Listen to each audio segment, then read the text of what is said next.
Buenas tardes, queridos estudiantes. Vamos a continuar con el capítulo 2.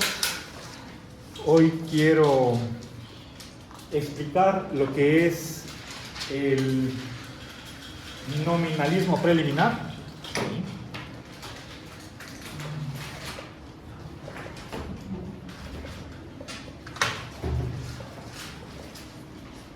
Luego veré el reduccionismo programático.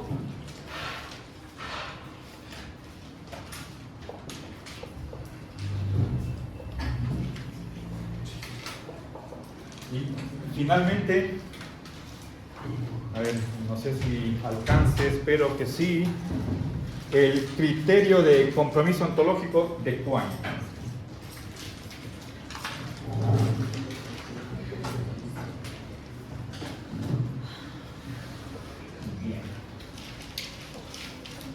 Voy a caracterizar en qué consiste este nominalismo. Voy a criticar. Luego pasaremos a ver la cuestión de qué es el reduccionismo. Y por lo menos avanzar el contexto de por qué Quine introdujo este criterio. ¿Sí? Tal vez no voy a tener tiempo para explicar cuál es ese criterio, pero por lo menos ambientar, ¿sí? Y que se vea la necesidad de este criterio. ¿Sí? Recordemos que estamos preguntándonos por qué existe, en el sentido de qué tipos de entes existen. ¿Sí? Todos, excepto los nihilistas, admiten que hay individuos, pero los nominalistas se quedan ahí, rechazan la existencia de universales. Entonces, veamos. Lamentablemente dejamos de lado el nihilismo, no porque carezca de interés, sino por falta de tiempo. Recuerden, el sofista Gorgias, siglo V a.C., es uno de los primeros en defender esta posición argumentadamente, como buen filósofo. Aparte de ellos, pues, tenemos la respuesta de existen individuos, existen universales, existen hechos. Eso es lo que vamos a ver. ¿Sí? Ahora, quienes creen que solo existen individuos, lo único que existen son individuos, ellos son los nominalistas. Quienes admiten universales se los llama realistas. Bueno, y hay variedad al interior de esta corriente. Ahora, una última aclaración con respecto a la formulación del problema, antes de pasar al nominalismo preliminar, es que uno que admita estos tres tipos de entidades, no solamente individuos, entes individuales, universales y hechos,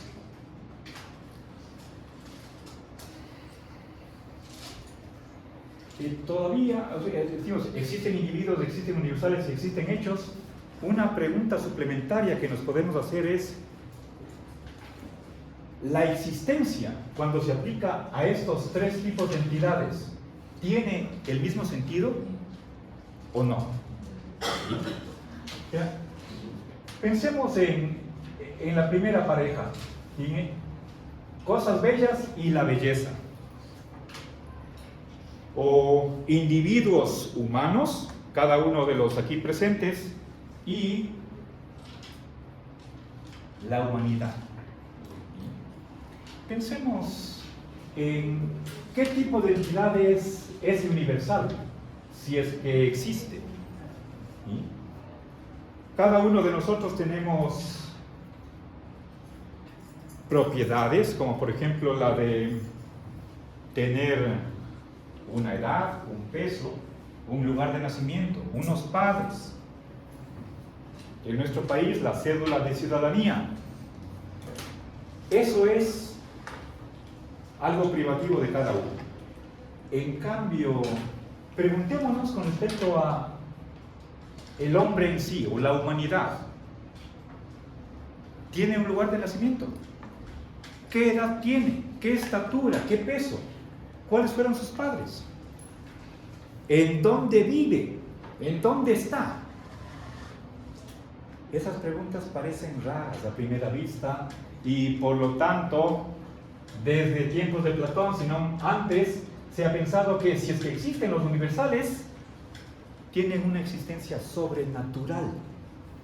Recuerden, Platón decía que están en el cielo, no en el mundo material, empírico, movedizo, sino en otro reino, ¿sí? El mundo de las ideas. Entonces, esta realidad que tienen los universales o existencia parece que es diferente de la existencia de los individuos. Entonces, por más que apliquemos esta propiedad de existir a cada uno de esos tipos, tendríamos que preguntarnos, ¿existen estos otros tipos del mismo modo que los individuos? ¿Sí? ¿O existen a su modo? ¿Okay? Esa es una pregunta que nos vamos a hacer en otro capítulo, pero ya está presente acá, les anticipo. ¿Sí? Parecería que estas varias respuestas están asumiendo un único sentido de este verbo, pero podría no serlo. ¿Okay? Bien, ahora entonces veamos lo que es el nominalismo preliminar. Si no estoy mal, este es Acápite 2. ¿Sí? Fíjense, nominalismo es aquella posición que afirma que solo existen los individuos. ¿Sí? Explícitamente se va en contra de la existencia de universales. ¿Sí? ¿Qué existe en el universo? El universo se agota con la existencia de individuos, no hay nada más. ¿Sí? Y en eso es lo que afirma el nominalismo en general. Solo existen individuos, no universales. Existen cosas bellas, pero no la belleza. Existen cosas rojas, pero no la rojez. Existen seres humanos, pero no el hombre en sí. Ahora, ¿por qué se llama preliminar? O sea, esto es la caracterización del nominalismo. Tiene un componente negativo, otro afirmativo. Y ahora veamos qué es el nominalismo preliminar. Este nominalismo preliminar lo que hace es dar una definición de qué es la existencia. ¿Qué es existir? Existir es lo mismo que ser un ente individual.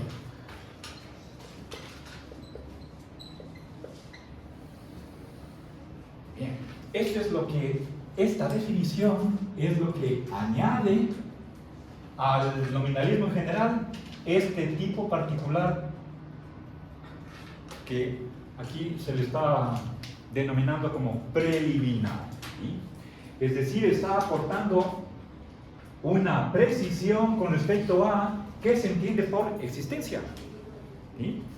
Y aquí se está dando una identidad. Existir es lo mismo que, ni más ni menos que, ser un ente individual. ¿Okay? Bien.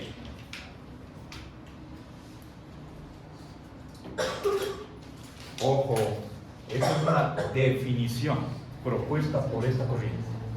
¿Okay? Bien, es decir, cuando un nominalista preliminar utiliza la palabra existencia, la está entendiendo de este modo. ¿Ya? Ahora,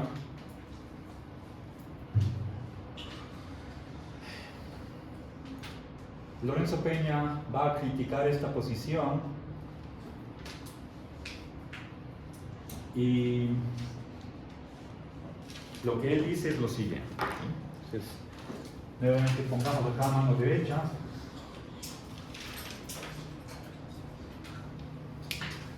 A ver, en primer lugar, Lorenzo Peña dice que esta posición o esta postura constituye una solución meramente verbal. En el sentido de que está respondiendo a este problema por definición. ¿Sí? Es decir, si nosotros nos preguntamos qué tipo de entidades pueblan el universo, la pregunta no asume ninguna concepción con respecto a la existencia, sino que es una pregunta neutral con respecto a qué existe. Lo que hace el nominalismo preliminar es aportar esa definición y a través de ella eliminar cualquier otra posición diferente de la del nominalismo. Si queda excluida la existencia de los universales y de los hechos por definición. Eso es lo que Lorenzo llama, es una solución meramente verbal. Llega a una respuesta al problema planteado de entrada. ¿Sí? Para empezar, como punto de partida, da esta definición y de acuerdo con ella, la única respuesta posible es la de el nominalismo. ¿Sí? Por eso se llama un nominalismo preliminar. ¿Sí? Bien, cada quien es dueño de usar las palabras como quiera, pero aquí se está haciendo trampa, podemos decir. ¿Sí? No podemos nosotros simplemente mediante este artificio o artilugio de dar una definición, excluir otras posiciones alternativas. Eso no es legítimo. ¿Okay? Bien, ahora una segunda crítica que hace Lorenzo es la de que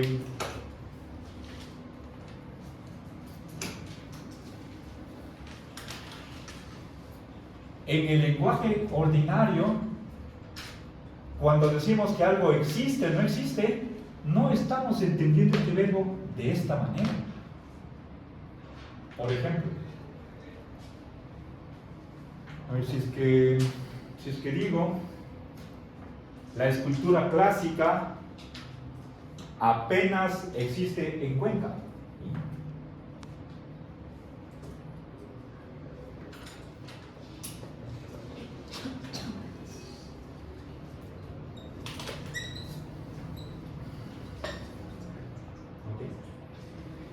Bien, estoy utilizando el verbo existir y lo atribuyo a la escultura clásica, estilo clásico. Bien. Hay esculturas, pero siguiendo estas normas, ¿sí? La existencia es muy baja, hablando de nuestra ciudad. Ahora, si nosotros aplicáramos esta definición que da el nominalismo preliminar, entonces lo que diría esta oración es que la escultura clásica apenas es un ente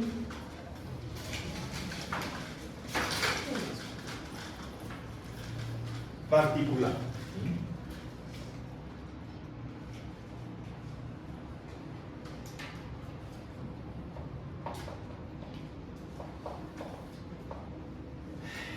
Pero no es eso, ¿no? Eso es, quien hace esta afirmación no está queriendo decir lo de abajo. Son dos cosas diferentes. Entonces parece que esta definición no se da. esta equiparación, equivalencia entre existir en general, ¿sí?, y reducir ese existir únicamente para los individuos, ¿sí?, creo que mal entiende, comprende mal el significado de esta afirmación. Aquí se estaba hablando no de una escultura, sino del género de esculturas de este tipo. ¿Sí? Entonces, mal se puede reducir este género a entes particulares, porque esa es la tendencia que está detrás del nominalismo, pero que no calza con nuestro modo general de entender las cosas. Bien. Ahora pasemos al reduccionismo programático y creo que ya no tengo tiempo para nada más. Bien. Ahora veamos qué significa reducir. Parece que en vocabulario posiblemente vimos qué significaba reduccionismo. No recuerdo bien, pero consiste en lo siguiente. Veamos, consideremos oraciones verdaderas en las que aparecen expresiones que se refieren a entidades problemáticas o inaceptables.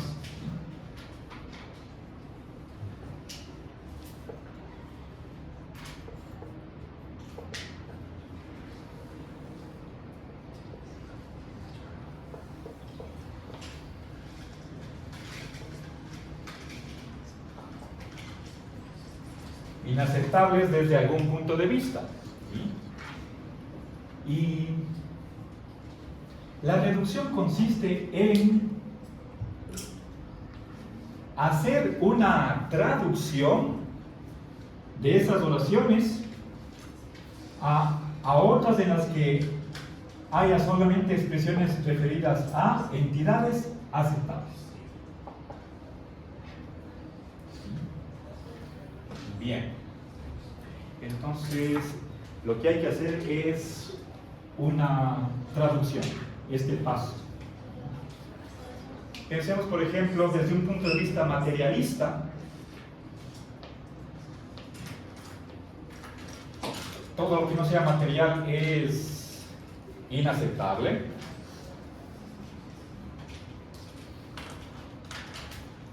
O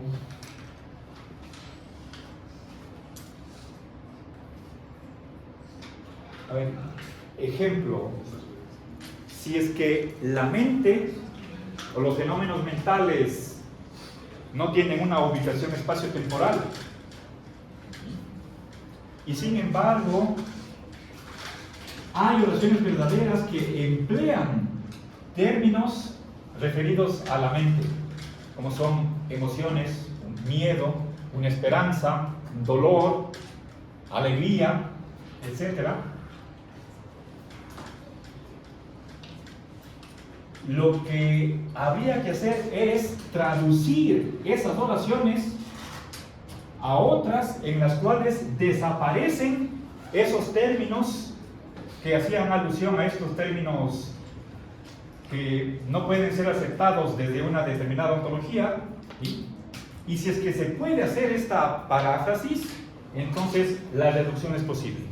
Pero con tal que esta flechita aquí de arriba hacia abajo es lo que está expresando la reducción, esto tendría que ser de acuerdo a ciertas reglas. Y voy a explicar la próxima clase. A ver, sí, un par de minutos.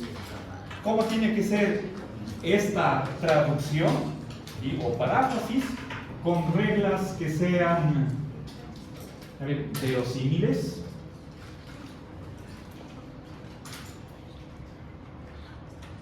simples, y lo contrario de complicadas, entonces creíbles y generales?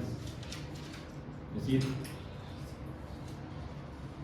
lo contrario de ad hoc, es decir, solamente para este caso, sino que incluya muchísimos otros casos más.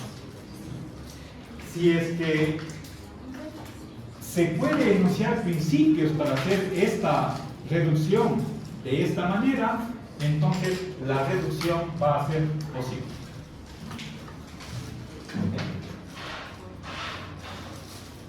Lo cual quiere decir que en el fondo estas entidades no son lo que en apariencia dicen estas oraciones, sino que se trata de otras entidades que forman parte de la ontología que uno acepta. ¿Ya? Entonces podemos nosotros seguir manteniendo este lenguaje donde aparecen estos términos problemáticos, pero porque en el fondo, en realidad, no estamos hablando de ellos, sino de otras cosas. ¿Por qué? Posible. La reducción posible. Bien, me quedo aquí. Gracias.